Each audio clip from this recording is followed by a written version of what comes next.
No somos justificados por una profesión de fe, sino por la posesión de la fe.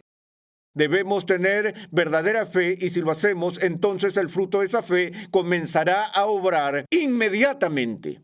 Es imposible que una persona regenerada, que una persona convertida permanezca sin cambios.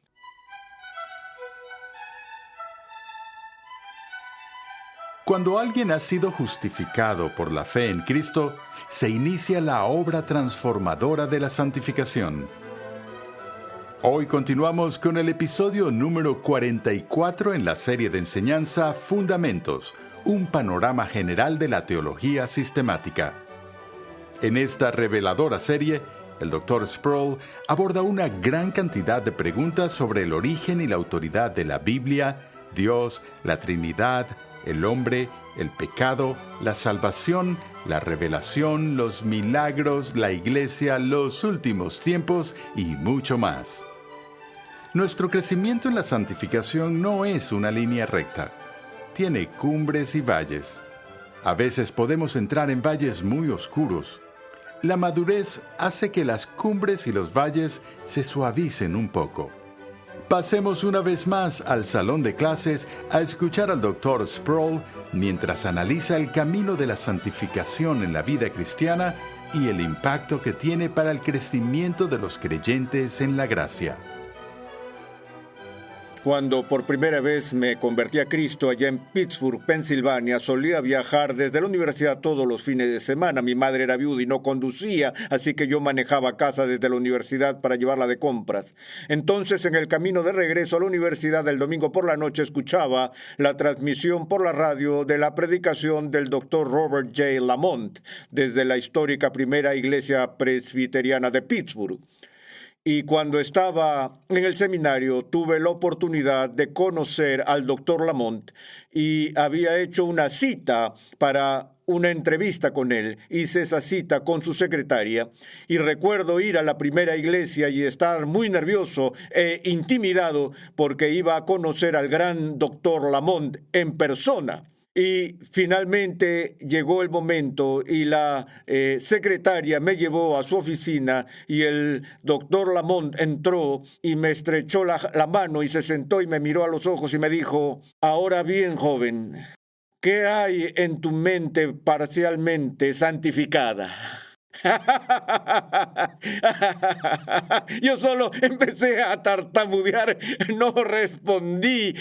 Obviamente recordé ese comentario aún hasta el día de hoy, que él no me conocía, pero sabía que yo era creyente y sabía que como creyente todavía no era una persona completamente santificada. Así que me recordó de eso en esa descarga inicial de la conversación. ¿Qué hay en tu mente parcialmente santificada?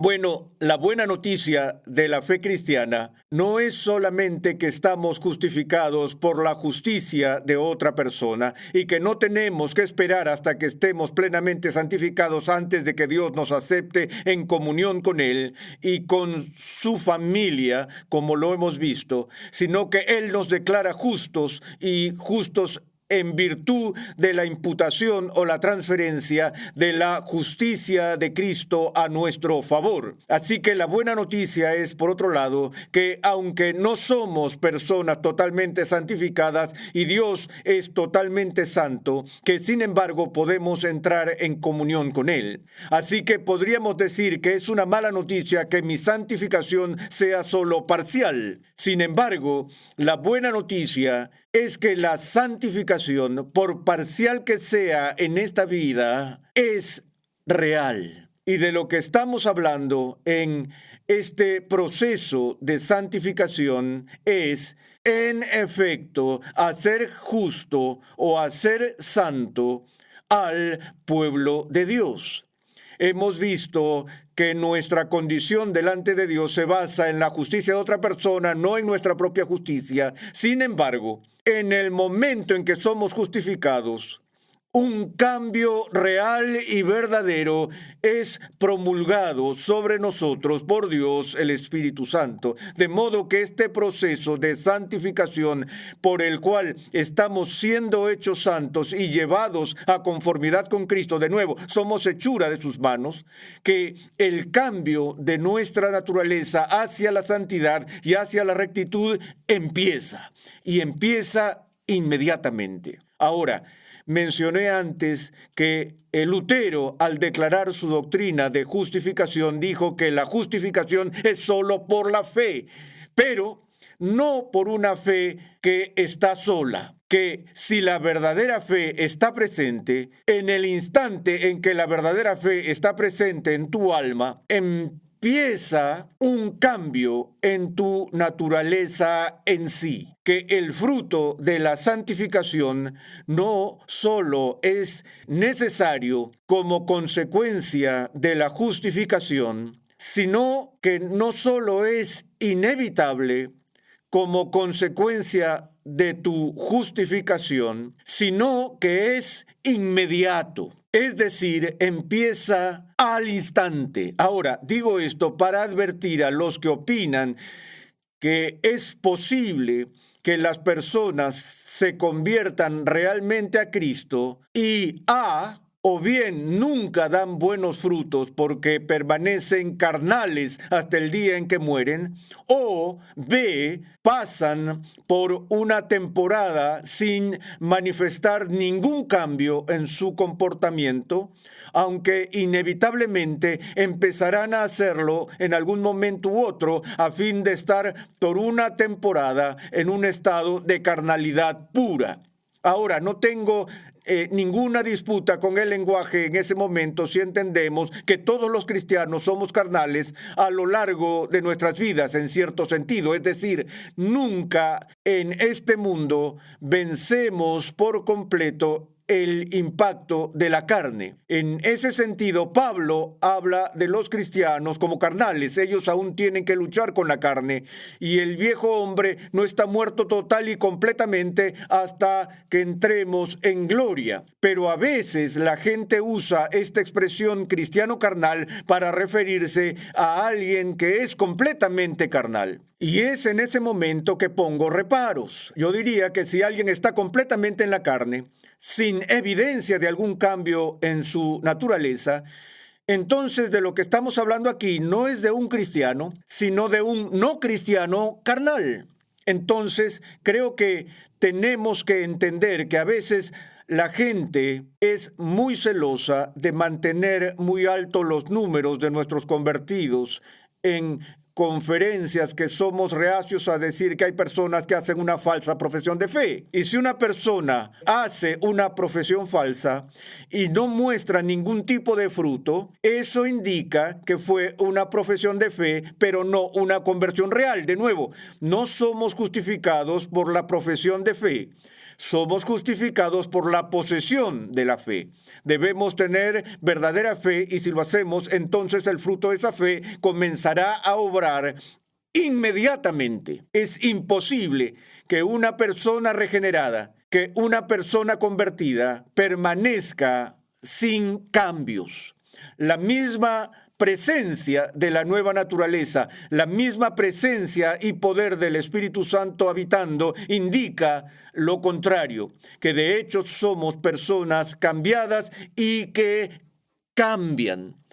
Eso no significa que el progreso de la santificación se mueva en una línea constante desde el punto de partida de la conversión hasta llegar a casa en la gloria. Hay pocos cristianos, y alguno que hayan vivido alguna vez, que hayan alguna vez mostrado un gráfico de crecimiento personal que coincida con esa línea. Normalmente es algo como esto, pero tarde o temprano se llega allí. Ahora, vemos el gráfico como este, que hay un crecimiento constante, mayormente en la vida cristiana normal, con altos y bajos. Sin embargo, puede haber una ocasión en la que un cristiano que es verdaderamente cristiano puede tener una caída seria y radical en el pecado prolongado. De hecho, esta persona puede estar involucrada en un pecado atroz que la lleva a ser disciplinada en la iglesia e incluso podría ser excomulgada de la iglesia. Y podría llegarse hasta el último paso de la disciplina antes de que esa persona regrese y sea restablecida la fe. Así que, de nuevo, diríamos que la gente puede pasar por estos altos y bajos, aunque hay una indicación de que cuanto más madura se vuelve una persona en Cristo, cuando pasamos de la infancia espiritual a la edad adulta espiritual, para seguir la metáfora bíblica, los altos y bajos tienden a suavizar más. No estamos tan alto en los altos espirituales que disfrutamos, ni caemos en picada a las profundidades extraordinarias que alguna vez estuvimos, sino que nos volvemos más estables, por así decirlo, en nuestro crecimiento y compañerismo cristianos. Pero el punto que quiero que vean es que la santificación es ese proceso por el cual realmente estamos cambiando, estamos siendo conformados a la imagen de Cristo, y eso es un proceso. Ahora, hay esos puntos de vista que abundan en la iglesia que enseñan, por un lado, que una persona puede estar avanzando en su santificación y en este mundo tiene una repentina infusión de gracia, una segunda obra, una segunda bendición que lleva a una persona instantáneamente al estado de perfección en este mundo.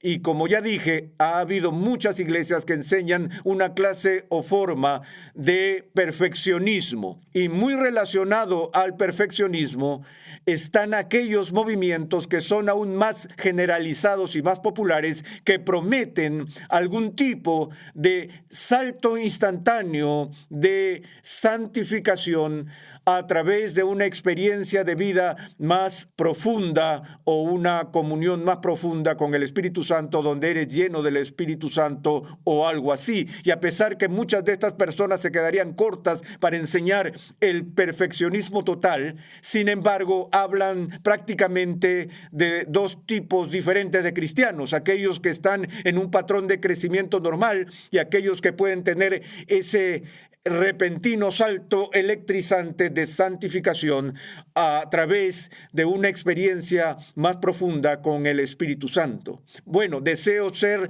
la última persona en el mundo en disuadir a la gente de buscar un caminar más profundo con Dios Espíritu Santo, y no quiero persuadirlos de que no traten de estar llenos del Espíritu Santo. Esto es algo que deberíamos estar buscando en todo momento, pero creo que te esperan algunas sorpresas reales si estás esperando alguna cura instantánea para el pecado y alguna dosis instantánea del Espíritu Santo que te dará la vida cristiana victoriosa. Eso no es lo que encuentro en la enseñanza de las Escrituras o en el testimonio de los santos más grandes que han existido. Santo Tomás A Kempis, por ejemplo, quien escribió La Imitación de Cristo y que sigue siendo un clásico cristiano en la santificación, dijo que es algo raro para un cristiano ser capaz de romper solo un mal hábito en sus vidas. Y cada cristiano que ha estado en eso durante mucho tiempo se mira al espejo y se dice a sí mismo: ¿cómo puedo haber sido cristiano durante tanto tiempo y todavía luchar tanto con mi propia carne? El único consuelo que tenemos es que si vemos atrás a un momento tal y nos damos cuenta en dónde estábamos hace 30 o hace 40 años, entonces se hace evidente que Dios ha estado dándonos forma y moldeándonos y haciéndonos progresar de verdad en la fe cristiana. Pero es una experiencia cotidiana y a largo plazo para ser moldeado y formado por Dios Espíritu Santo, para ser llevado a la madurez en Cristo. Todos en este país estamos buscando la gratificación instantánea. Queremos saber cómo podemos conocer toda la Biblia en 3 lecciones fáciles y cómo podemos ser santificados en 3 pasos sencillos. No existen 3 pasos fáciles de santificación. La santificación es un proceso de por vida que implica una enorme cantidad de trabajo y es una labor intensiva. Si vamos al Nuevo Testamento, donde, por ejemplo, en Filipenses, Pablo dice en el capítulo 2, versículo 12: así que, amados míos, tal como siempre habéis obedecido, no solo en mi presencia, sino ahora mucho más en mi ausencia, ocupaos en vuestra salvación con temor y temblor, porque Dios es quien obra en vosotros tanto el querer como el hacer para su beneplácito. Tenemos buenas y malas noticias otra vez. Pablo nos dice que nos ocupemos de nuestra salvación, lo cual es realmente un llamado a la diligencia en búsqueda de la rectitud y en búsqueda de nuestra santificación. Es trabajo. Eso significa que un cristiano que busca la santificación y la madurez espiritual debe estar activo. ¿Y qué tan activo? ¿Cómo ocuparte de tu salvación? Con temor y temblor. Ahora, esos términos allí que describen el ambiente en el que debemos resolver nuestra salvación no son términos que normalmente describirían una actitud despreocupada. Uno no puede estar tranquilo en Sión en la búsqueda de la santificación, donde simplemente nos relajamos, lo tomamos con calma y esperamos que el Espíritu Santo nos lleve. Debemos trabajar y vamos a ocuparnos con temor y temblor. Eso indica una diligencia verdadera, con una preocupación verdadera, no con el tipo de temor que tiene a una persona paralizada por la ansiedad, y no con el tipo de temblor que uno tiene cuando está en un ataque de pánico. Pero el punto es que el temor y el temblor significa que tomamos esto como un asunto serio y que ahora estamos tratando de complacer al Dios vivo, ante quien estamos en reverencia y asombro, y a pesar de nuestra reconciliación, sigue siendo aquel ante el cual el pueblo piadoso tiembla. Y esto es trabajo. Ahora, la buena noticia es: ocupaos con temor y temblor, porque Dios es quien obra en vosotros tanto el querer como el hacer. Aquí vemos algo en lo que tenemos un sinergismo genuino o una cooperación. Esa santificación es un proceso cooperativo, donde Dios está obrando y yo estoy ocupándome. Estoy llamado a ocuparme, temor y temblor. ¿Por qué? Porque no estoy ocupándome solo, porque Dios está obrando al mismo tiempo. Dios está obrando en mí. El Espíritu Santo nos ha sido dado, y recuerden que Él ha llamado al Espíritu Santo porque una de sus principales tareas es la aplicación de nuestra redención y llevar a nuestras almas el fruto de nuestra justificación. Está obrando en nosotros para cambiar nuestra propia naturaleza, para convencernos de pecado y de justicia. Entonces, es una aventura conjunta entre nosotros y Dios, entre nosotros y el Espíritu Santo. Así que, en un sentido, en tanto estamos ocupados, estamos activos. En otro sentido, en tanto el Espíritu Santo está obrando, en ese momento somos pasivos o estamos callados. Ahora, eso plantea el espectro de dos herejías persistentes que han amenazado a la Iglesia a lo largo de la historia de la Iglesia con respecto a la doctrina de la santificación. Y esas dos herejías se llaman activismo y quietismo. Ahora, noten que hace unos momentos escribí en esta pizarra que el cristiano está llamado a estar activo, a estar seriamente activo en la búsqueda de la santificación. Y sin embargo, aquí estoy hablando de una herejía llamada activismo.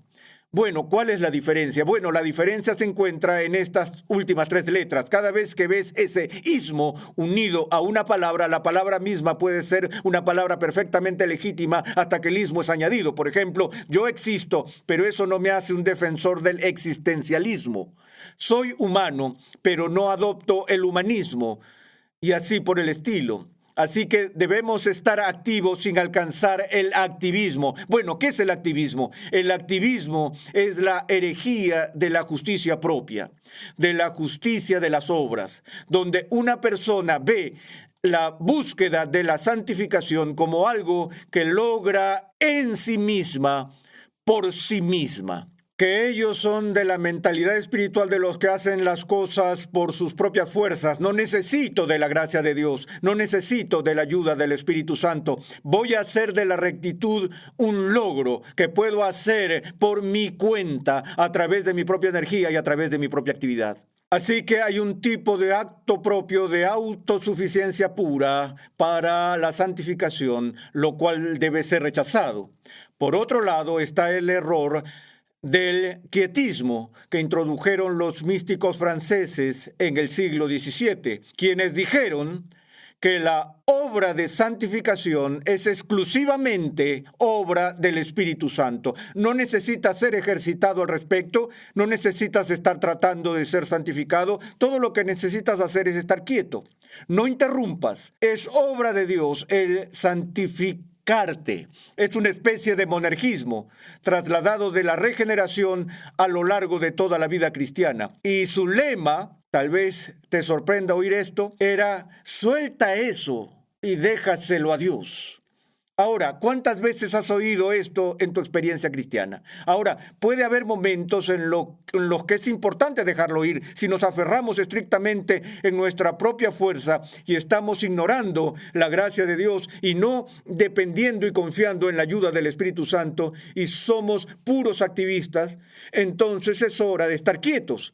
Pero cuando estamos quietos no debemos adoptar el quietismo, que nos dice que podemos estar a gusto y relajarnos en el sofá, poner los pies en el sillón y dejar que Dios haga la obra de santificación. Como ven, la herejía tradicional e históricamente siempre viene en pares.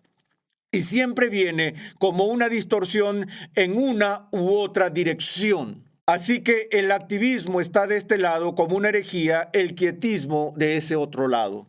Las otras herejías gemelas que siguen a la doctrina de la santificación son las doctrinas del antinomianismo o legalismo. Y esas dos herejías arruinan la sopa. Y hay muy pocas iglesias que no han sido severamente afectadas por una u otra, y a veces incluso ambas distorsiones. El legalista es el que ve la ley tan importante para su santificación que él añade más a la ley de Dios. No está satisfecho con las leyes que Dios da, pero a fin de ayudar en su santificación, comenzará a legislar donde Dios ha dejado a los hombres libres. Y dicen, bueno, tenemos que hacer esto para evitar que la gente sea señalada por el mundo. Tenemos que crear reglas y regulaciones. Un cristiano no puede ir al cine, un cristiano no puede bailar, un cristiano no puede hacer esto y esto. Donde Dios nunca ha legislado, estas personas ponen a los demás en cadenas e inevitablemente sustituyen sus leyes humanas por la verdadera ley de Dios. El otro extremo es el antinomianismo, que dice, como cristiano, la ley de Dios no tiene nada que ver con mi vida. Estoy libre de la ley por completo, no estoy bajo la ley, estoy bajo la gracia. Y por eso tengo todo el derecho de ignorar la ley de Dios en las Escrituras. Bueno, eso es generalizado en nuestros días. De hecho, estamos viviendo un periodo generalizado de antinomianismo en la iglesia, donde la persona piadosa, aunque entiende que ya no está bajo servidumbre a la ley, no está bajo el peso de la ley, no está bajo la pena de la ley, todavía ama a la ley de Dios y medita en ella día y noche, porque en la ley descubre lo que es agradable a Dios y lo que refleja su carácter. Y así, en lugar de huir de la ley, una persona diligente en la búsqueda de la rectitud y la santificación se convierte en un estudiante serio de la ley de Dios.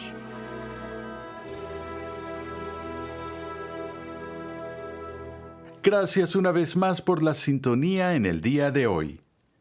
Te recomendamos el libro del Dr. Sproul titulado Todos somos teólogos. Una introducción a la teología sistemática. En este edificante libro, R.C. Sproul estudia las verdades básicas de la fe cristiana, recordándonos quién es Dios y qué ha hecho por su pueblo en este mundo y en el venidero. Todos somos teólogos, una introducción a la teología sistemática. Pídelo en tu librería favorita hoy mismo. El Nuevo Testamento nos da la certeza de que Dios va a preservar a los suyos y va a llevar a cabo su obra de redención. En el siguiente episodio de Renovando tu Mente, R.C. Sproul aborda el tema si los cristianos tienen la capacidad de perder su salvación. Escucha un avance de nuestro próximo programa. Jesús dijo la parábola del sembrador. Habló de la semilla que cayó entre espinos o que cayó sobre el suelo poco profundo y que surgió rápidamente, pero tan pronto como salía el sol se marchitaba y se moría o se ahogaba por las espinas. Y el punto de esa parábola, creo yo, es que la única semilla que dura es la semilla que se siembra en buena tierra. Nuestra programación es posible gracias al generoso apoyo en oración y financiero de cristianos alrededor del mundo.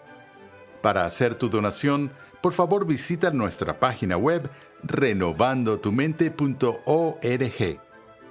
Para contactarnos, por favor envíanos un correo electrónico a programa@renovandotumente.org con tus preguntas, testimonios y comentarios. Renovando tu Mente es una producción de los Ministerios Ligonier, la confraternidad de enseñanza del Dr. R.C. Sproul. Nuestra misión, pasión y propósito es ayudar a las personas a crecer en su conocimiento de Dios y su santidad.